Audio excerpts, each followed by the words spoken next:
Assalamualaikum dan hai, anda bersama dengan saya Fahim Zaha untuk sekali lagi video ulasan di Aman Siaman. Hari ini saya akan ulaskan peranti terbaru Poco iaitu Poco M3 Pro.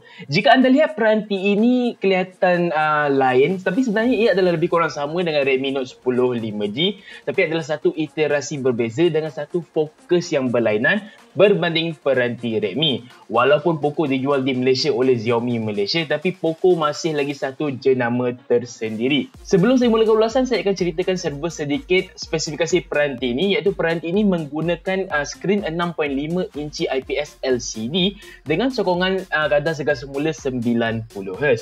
Kemudian ia dijana dengan chip Dimensity 705G berasaskan 7nm dan dipadankan dengan pilihan memori sama ada 4GB RAM ataupun 6GB RAM dengan storan dalaman mencapai 128GB.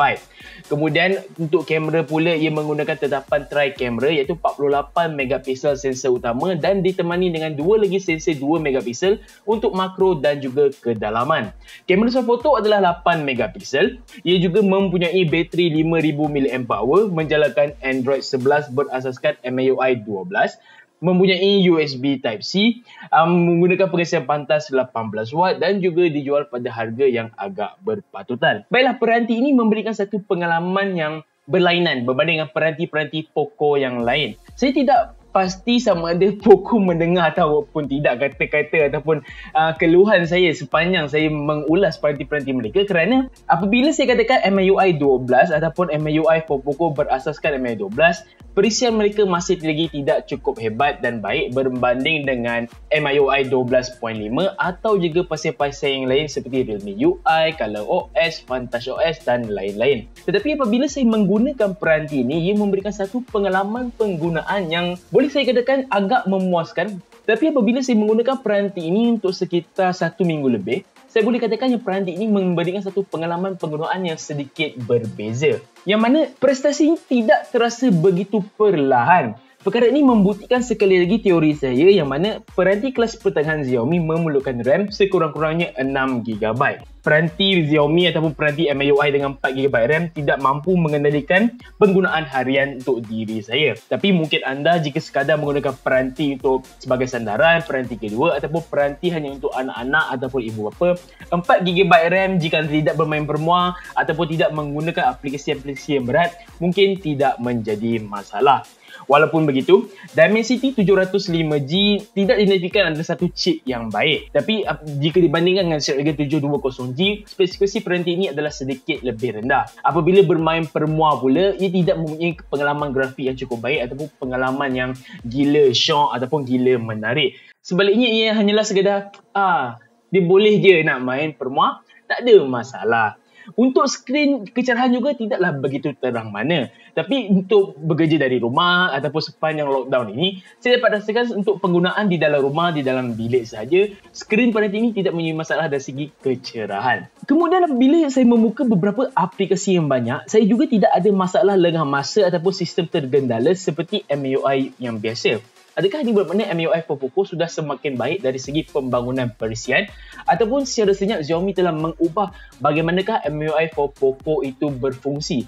Ataupun adakah sistem operasi tersendiri Poco akan ditawarkan dalam masa terdekat? Kerana pengoptimasian perisian pada peranti ini tidak seperti peranti kelas-kelas pertengahan asas yang lain. Apapun, Poco M3 Pro ini memberikan saya pengalaman penggunaan yang cukup baik. Baiklah, seterusnya saya ingin sentuh sedikit mengenai kamera. Peranti ini bukanlah peranti yang memfokuskan kamera.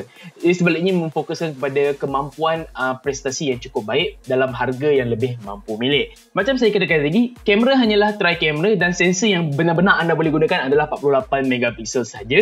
Jadi ia sekadar boleh mengambil gambar. Hasil gambar juga tidaklah begitu memuaskan dan tidak begitu cantik. Tapi ia tidak ada masalah untuk anda mengambil gambar swafoto, gambar suasana di luar jika anda intai dari tingkap dan sebagainya untuk melihat apa yang berlaku kat dalam luar sana. Al-maklumlah dah lama berkurung ni. Jadi untuk mengambil gambar di suasana luar juga adalah terhad. Dan apabila saya menggunakan peranti ini untuk mengambil gambar objek-objek di dalam rumah, pemandangan di luar menerusi tingkap ataupun sekadar untuk menggunakan panggilan video dengan keluarga, tidak ada menjadi masalah. Masalah pada saya hanyalah pada kualiti audio sahaja. Ini kerana pembesar suara peranti ini adalah mono sahaja, yang mana saya tidak tidak begitu gemarkan kerana ia tidak memberikan pengalaman yang cukup seimbang. Baiklah, seterusnya dari segi panggilan telefon, penggunaan data dan lain-lain ciri-ciri menarik lain yang ada pada peranti ini. Menggunakan peranti ini adalah sama seperti anda menggunakan peranti-peranti mampu milik Xiaomi, Redmi ataupun Poco yang lain. Dari segi Wi-Fi, ia ada sedikit masalah untuk bersambung. Tapi dari segi penggunaan data mudah alih, tidak menjadi masalah. Panggilan telefon juga tiada masalah. GPS untuk menggunakan aplikasi peta juga tiada masalah. Untuk bateri pula, peranti ini tidak menjadi masalah untuk memberikan ketahanan sepanjang 2 hari. Sebanyak saya menggunakan peranti ini, saya jadikan dia sebagai peranti untuk saya menonton anime. Dan 2 hari straight saya tidak cas peranti ini dan ia masih lagi boleh stream video secara offline tanpa sebarang masalah. Tapi dengan penggunaan internet, data, bluetooth dan lain-lain, peranti ini masih lagi boleh bertahan lebih daripada 1 hari jika penggunaan anda adalah sekadar bermain permuas sekitar 30 minit, mendengar muzik, menonton video sekitar 1 jam ataupun 2 jam maksimum dan social media untuk penggunaan yang lain.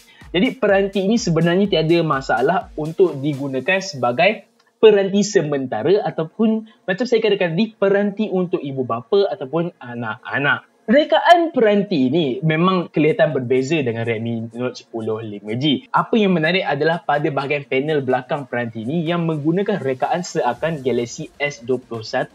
Tetapi bukannya satu modul kamera yang bersaingan, sebaliknya hanyalah rekaan di bahagian sudut sisi peranti ini untuk meletakkan logo Poco yang baru, di mana bawah ni juga ada ternyata made by Poco dan juga modul kamera yang anda biasa lihat pada kebanyakan peranti dalam kelas ini. Jika anda lihat dengan teliti pada bahagian hadapan, ia menggunakan kamera skrin berlubang untuk kamera swafoto, yang mana rekaan ini adalah cukup baik. Tidak seperti beberapa jenama yang masih lagi menggunakan rekaan takuk kecil dan tidak akan memberikan pengalaman yang cukup memuaskan dari segi penggunaan skrin secara menyeluruh. Peranti ini juga walaupun 5000 mAh, ia masih lagi ringan di tangan dengan binaan seakan Redmi Note 10. Jadi ia premium, ia nipis dan tidak terasa seperti sebuah peranti yang begitu murah. Baiklah, untuk harga jualan RM699 pada memori 4GB RAM dan RM799 pada memori 6GB RAM, atau jika anda sempat membeli pada harga promosi iaitu